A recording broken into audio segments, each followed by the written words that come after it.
It all starts with admiration, doesn't it? Chances are you saw these stories that enthralled you when you were younger, and it made you think, wow, maybe I could write like that. It's one of the most amazing feelings out there. But how can someone put their feelings into tangible words and thoughts and write a book? That's the hard part. But that doesn't mean impossible. When was the last time you ever got inspired? And what was it that inspired you? It must have come from somewhere. The events or people in real life or on TV or in your favorite book. I think the first step to any creative endeavor is to first get inspired. So try to find what moves you the most.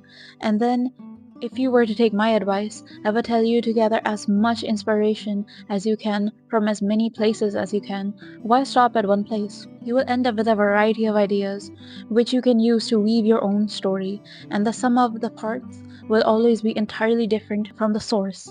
In other words, unique. That's how new stories are created from old ones. It's quite romantic. See interviews of the most famous artists and writers in history, and you will see them talk about their inspirations and their heroes. All stories have their own ancestry. All stories are inspired one way or the other by stories that came before. Some people say that there are only 36 plots in the whole writing landscape. Some say it's only 7. Every story has already been told, but it hasn't been told by you. Also, it helps to write about your life experiences, whether it be in a romanticized, exaggerated, or even a realistic way. It makes your story wholly yours, like a signature. That's all great and everything, but how can I write? Asked Lily tentatively. Don't worry, I got you covered. It all starts with characters and plot. What is your story about? Who is it about? And what do they want? And what's in the way? And what feeling do you want to invoke in your reader when they read the first line? Do you want them to feel happy? Do you want them to feel sad? Do you want them to feel dread? Do you want them to feel scared or disgusted? It all depends on what you want to write. There are books that can help you with that. Idiot's Guide to Writing for Young Adults by Deborah Pilberg is a fantastic resource. I read the YA guide and I thought that it was very delightful and a wonderful arsenal to have. The name might be misleading, but it wasn't condescending at all, so don't worry. When it comes to writing stories or character dynamics and dialogues, these play a huge part in how people will respond to your story, if they will feel invested in your story or not. And if they love the characters, then they'll love the book. And the way to do that is to write great dialogue in addition to other things, and the YA guide gives good advice for it. Sometimes you will hear people say that a story's setting is also a character. So a setting could be many things. It could be a forest, it could be a jungle, it could be an Iceland, a desert, it could even be a concrete jungle or the countryside. It could also simply be a backdrop, like how it is in contemporary settings. The important thing is that it should serve its purpose no matter what it is.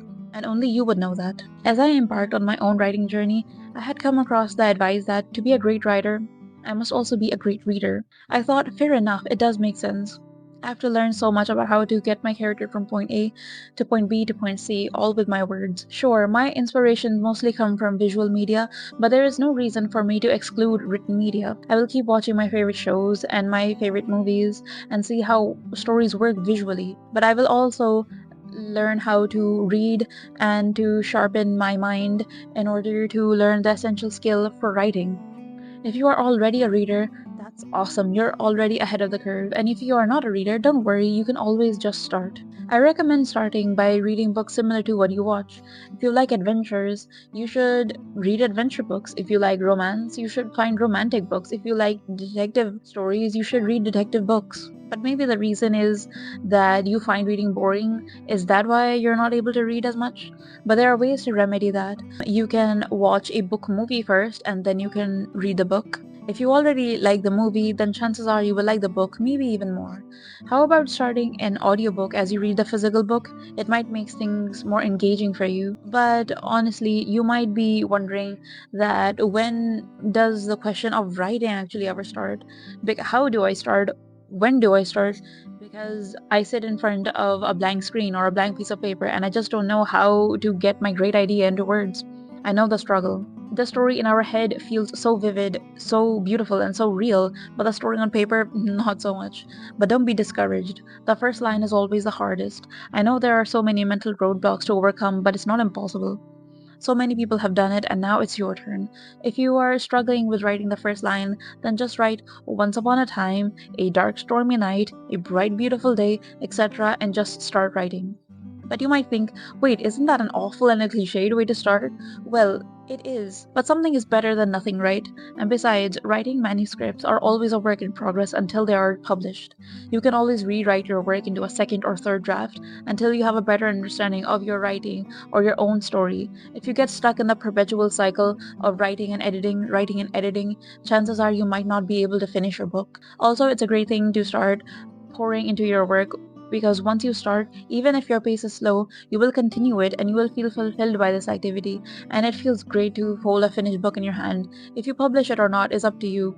And it's okay to take breaks. It's okay to not being able to write every day. Sometimes life has other priorities that take center stage, and it's okay to wait until the time is right. Writing just 100 words in 5 minutes is still better than writing nothing at all. So celebrate this. Every small victory is worth celebrating. There are programs that can help you take your writing to the next level as well, to check for spelling and punctuation. A lot of them are free. YouTube is already a treasure trove of info, and there are so many writing channels that can help you on your journey, and so many really mentored me and shaped me into who I am today. And I recommend you looking and finding your own respective heroes, though I'm sure you already know how to do that. Just remember, if you think that you need an app for a certain something, you will find it somewhere. I found myself struggling to focus and was constantly distracted in my writing. I would write two sentences and get lost watching YouTube videos before I even knew it. Then I found a free program called Writer Focus that helped me eliminate my distractions. Research is also important and a crucial step in writing, but it's also important that once you have an understanding of many things, it's best to step away from research and start writing and only focus on word count generation. This doesn't discredit research, of course, because it is a crucial part in learning how to write our stories, but it's also good to realize when we need to step away and stop procrastinating too. Crime documentaries, medical journals, shows, anything can be used for research. Imagine finally being able to hold your finished book in your hands. Wouldn't that be just amazing? You should celebrate, you should pat yourself on the back, and you should tell at least one person who will share your enthusiasm. One last step: editing and revising. I used to think I would hate this part, but honestly, I find it more enjoyable than actually writing. There are so many books that are available in the market that can help you with revising and editing your book, as well as spell checkers. It's really important to make your own network of writers. Having a group of writer friends can be a wonderful, beautiful experience. You will find friends along the way and you can encourage each other. So I really recommend making it a social activity instead of just a solo journey. So, are you ready to start writing your book now?